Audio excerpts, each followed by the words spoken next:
Welcome to Rito's channel. I have a new video for you, finally tackling one of the 1995 Jewel Hair Mermaids. I'm starting off with Midge as she's more or less ready to join my collection. So what do we need to do with her? At first glance, she doesn't seem to be in a very bad condition. Her hair is of the original length and currently in a braid. Although, when you look closer at the braid, you can notice that it's quite thin. Then, she's missing both her earrings, which is often the case with these Midge dolls. I suspect that there's going to be some missing hair plugs once we open this braid up. I won't be adding any hair to her existing hair because I sadly don't have any long red Kanekalan hair on me right now. I actually recently remembered these cut and style hair refills for the red-haired doll, and these could actually work really well for Midge. Midge is wearing Jewel Secret Whitney's dress, which will need fixing someday. Surprisingly, she came with her original ring, which is super rare with thrifted dolls. They are almost always missing. As for the rest of her body, it's clearly been played with, but there's nothing too concerning. Her knees do bend at least once, but they feel a bit worn out. Also, her arms have a few slight marks and scratches, but again, nothing too bad for a doll that's about 30 years old now. Her face paint is a bit damaged though. Here you can see that something likely rubbed against her left eyebrow and smeared her eyebrow paint across her forehead above it, leaving a gap here. Just above the paint lines, I can see one missing hair plug, which could have been yanked out at the same time as this happened. As I mentioned earlier, I won't be fixing the hair today, but I will do it if I get my hands on those red hair refills someday. There's also a tiny area on her lips where the paint has chipped off. It's hard to see, but I will try to touch it up a bit too. Alright, I think we've covered everything we could about the doll, so she is ready for the cleanup. But before we dive into that, let's check her outfit. Her skirt, fin, and top were with her in the lot she came in. The top, however, is sadly missing some of the stitching and both mesh sleeves or the straps. I really wanted to fix this, but I couldn't find any suitable mesh fabric. On the other hand, I found another top in great condition, so for now I'll just replace it and keep the other one for later. Here you can see the fabric these sleeves are made of. If you know where I can buy that fabric, please let me know. The fin luckily looks brand new, so no need to do anything. Now, the skirt does have a problem. This glittery foil-covered part had partially rubbed off, and it got much worse after I washed it. To be fair, I forgot that these outfits don't like soaking in hot water, so it's a bit of my own fault. Definitely only use cold water with these and aim for a quick wash. I also have her crown, and that shows signs of wear, especially on the top and from the inside. But it's really mostly visible on the top and the top of the edges here. I want to make this look better, so let's see what we can do. But now, let's take care of Midge. I'll start with opening up this braid. I'm doing this carefully to avoid any unnecessary breakage since her hair is already thinned out a lot. I gradually undo a part of the braid and then grab a pet brush that I use to carefully detangle the hair before I wash it. I've tried washing the hair first, but I found that I couldn't control the hair loss and I ended up pulling out too much hair. This method is therefore my favorite, especially with Kanekalan hair. There is often a lot of hidden tangles throughout the hair, so it's good to take your time and be patient with it. It also helps to start detangling from the bottom and then go up to the roots.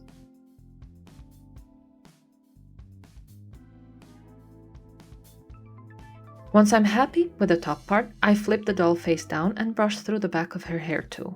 Now, I can clearly see multiple missing hair plugs here, but as I said before, I won't be filling these up because I don't have any red Kanekalan hair on me. I keep the bangs for last and I just make sure they are gathered together and brushed through. I have to say though that this long red hair looks incredible. What a lovely doll she is. Now that her hair is brushed, I wanted to show you how much hair she lost. It might look like a lot, but remember, this is very long hair. Therefore, don't panic when you see some loose hair. It is unavoidable, but definitely minimizable. I also want to remove the smeared paint from her forehead before I wash her. I'll use a tiny amount of pure acetone, which I pour into a small glass jar. Then pay attention to a mistake I'm making here. I took this tiny plastic swab because I thought it's more durable than the cotton buds we have here. And it does work for a while as I am able to remove the paint pretty easily. The problem is that the acetone melts plastic, so this swab is actually slowly melting and leaving residue on her face. Maybe you can notice that.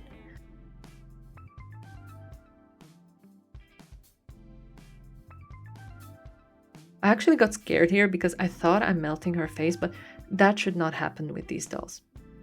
I did realize my mistake quite fast, and I switched to a cotton bud that luckily removed both the paint and the plastic residue. So I'm still learning with every doll. Now I'm just checking that there are no more spots to be removed and making sure that we can clean her up. The cleanup part is my classic putting the doll in the pail and using dish soap and very warm water. Since a lot of these thrifted dolls went through a lot in their life, I leave them to soak a bit to loosen all the dust and the dirt. With puffy or long pinnacle hair, I also like to make sure the water gets everywhere properly. After the soak, I wash the doll with a sponge and, if necessary, I add a bit more dish soap. This midge has no major blemishes, so she needs just a good wash. I like to also gently wash the face. Then I rinse the suds and go ahead with shampooing her hair. There's nothing special about this step, I just try to be thorough and avoid tangling up the hair by mistake.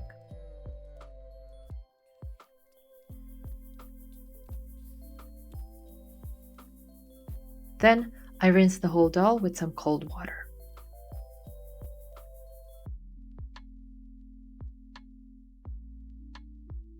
Since her hair is so long, I will need to raise her a bit, so I'm just filling up the pail with water so it can hold her weight.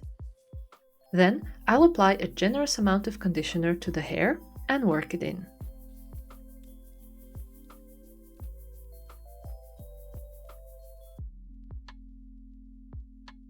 After I feel like the conditioner has made its way everywhere, I take a fine-tooth comb and start combing from the end.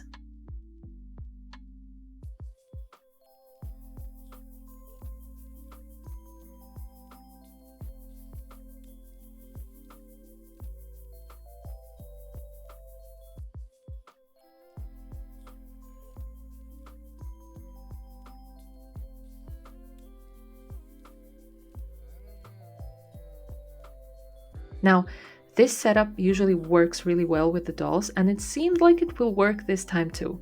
However, as I was making my way up with the hair, it started tangling up around halfway, and no matter how carefully I combed, it continued to happen.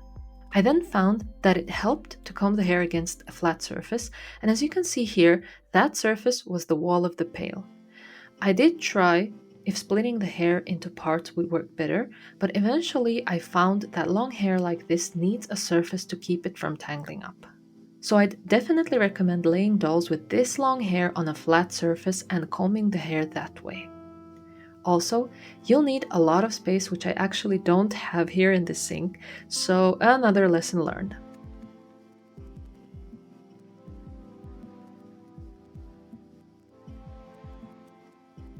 You can notice I did pull out some of her hair due to my poor setup, but it wasn't as bad as it might look on camera.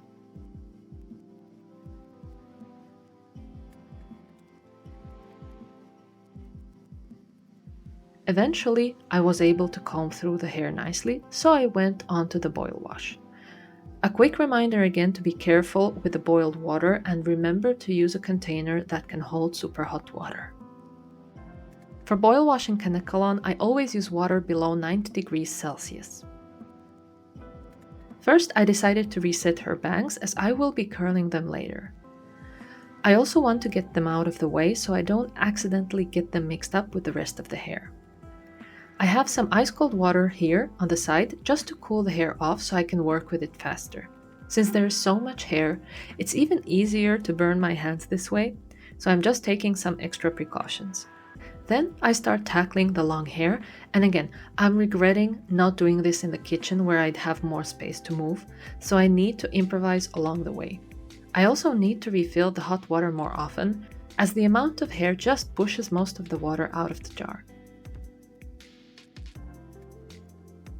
It's taking longer than usual, but I managed to reset the entire length of her hair, and I am also finding that it helps to comb the hair in the cold water after the boil wash.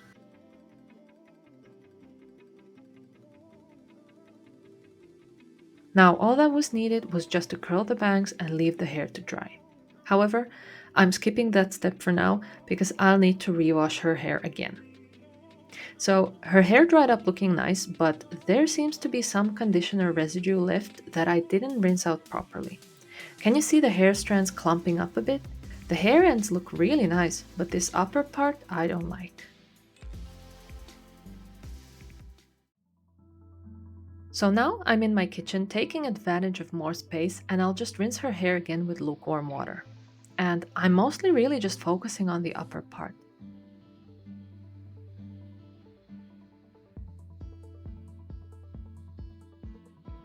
I decided to also redo the boil wash as I want to make sure her hair comes out straight. But now I'll use a bigger bowl so I avoid all the issues I had before. And again, I'll just comb through the hair as I pull it out of the water until I'm happy with how it looks and feels. Next, I will recurl her bangs using hot water and a layered straw. To keep it from coming apart, I secured the layered part with some string. I'll then place the straw under the bangs and slowly pour hot water right onto it. Then I comb the bangs into the shape I want and repeat these steps until I'm happy with the look. This way, I can control the shape and direction of the bangs better. If you're interested in seeing this in more detail, be sure to check out my hula hair Barbie video. I will now dry the bangs with a hairdryer to make sure the shape dries nicely. Here I also want to give her some earrings, as I thought her head was still soft enough from the boil wash, but I can't push them in, so I just decided to do it after drying the bangs. For that, I take a dry towel and I wrap the dolls up into something resembling a burrito or a barbito, as someone commented on my previous video.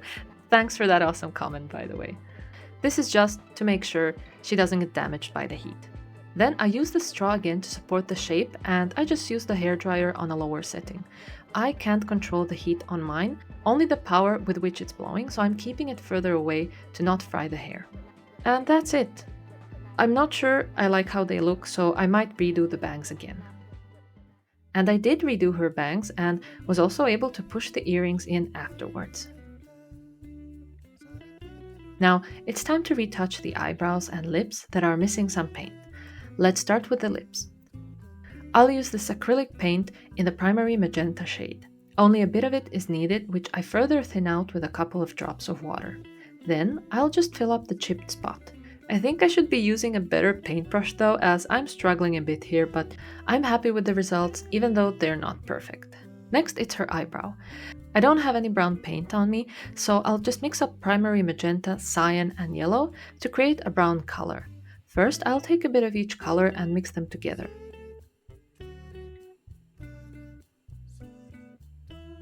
Not sure if the camera is picking it up, but this color has a strong blue undertone, so I'll add a bit more magenta and yellow to combat it.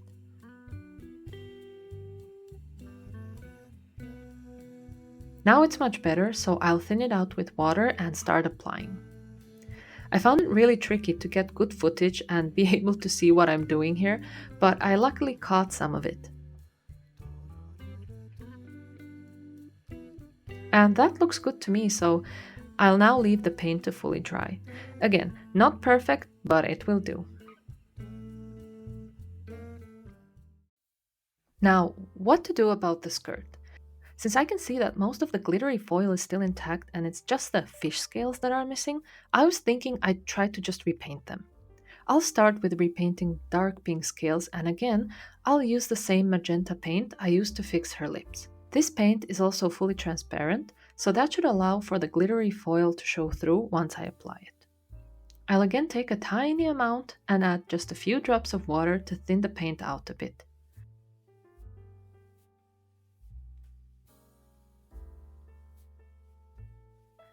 Then, I'll just start repainting the pink scales one by one.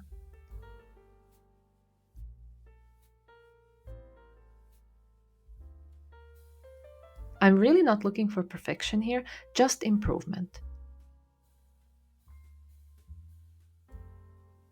But to be honest, it is starting to look better already.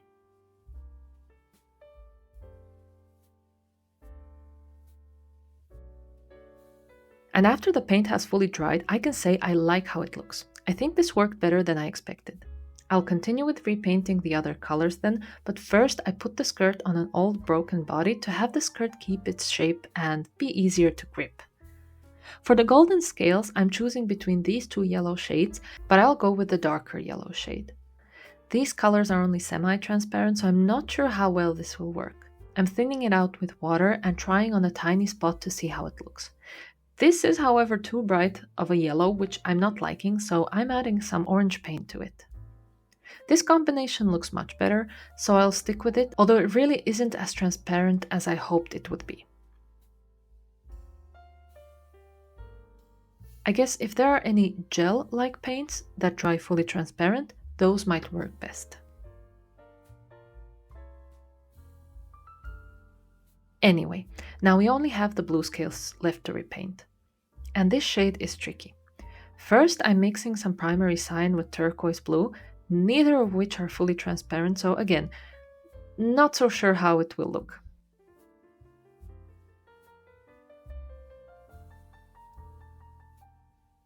But the shade is not quite there, and adding more turquoise is not the solution. I'm therefore adding a tiny bit of this phthalo blue, and this seems pretty close. After thinning it out a bit, I'm applying this shade to the skirt. The paint is really not very transparent, but the shade looks okay. I'm therefore trying to apply as thin of a layer as I can to see if we can get the glittery foil to show through at least a little bit. As I'm progressing, the fish scale pattern is starting to come together. Honestly, I quite like this.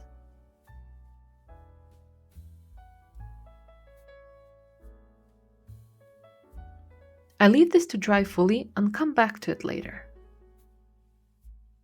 And here I am the next day, and it looks good, but I feel the yellow shade is still too bright. I'll therefore add a very thin down layer of the azo orange color to give the yellow a deeper tone.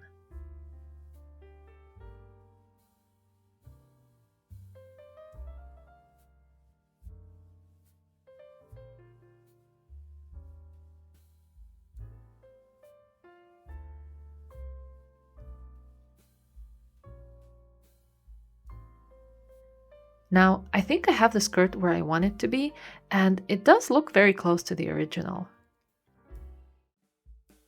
After one full day of drying, I decided to apply a thin layer of gloss varnish over the painted area to give it some more longevity. I'll also put this rolled up cotton pad under the waist of the skirt to even out the creases.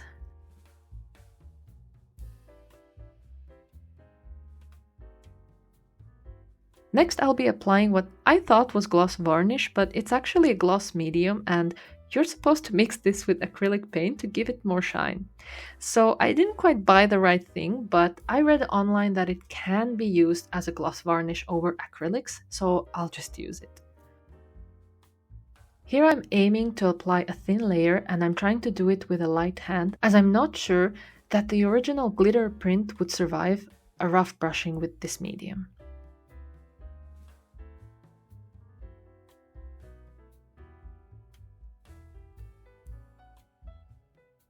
It seemed to have worked though, so again, I'll give it a day to dry.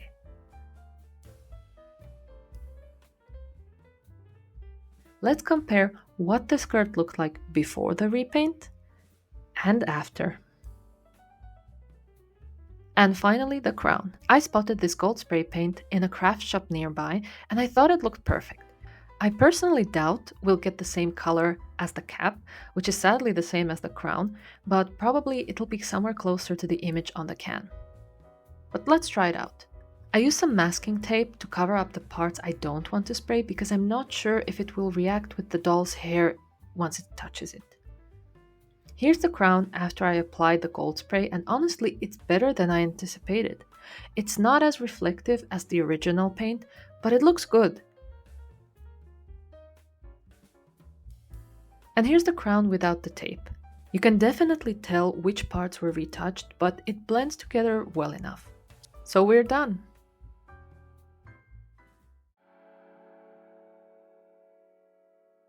And now, enjoy Jewel Hair Mermaid Midge in her full glory.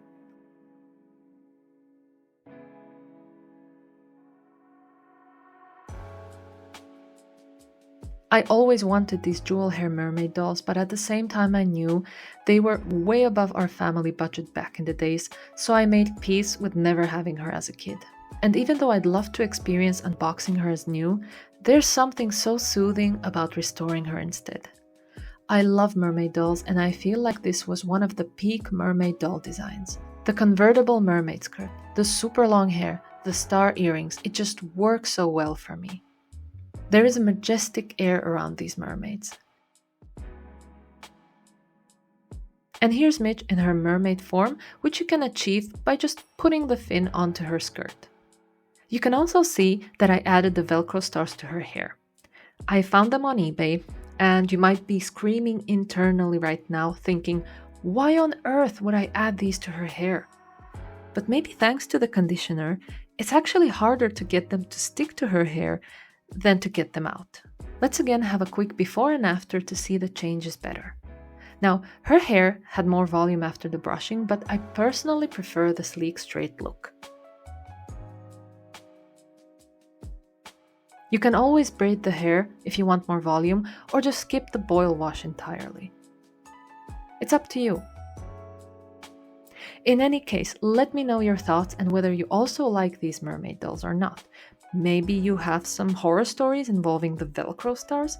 Share them! But for now, I thank you so much for your time, and I wish you a wonderful day.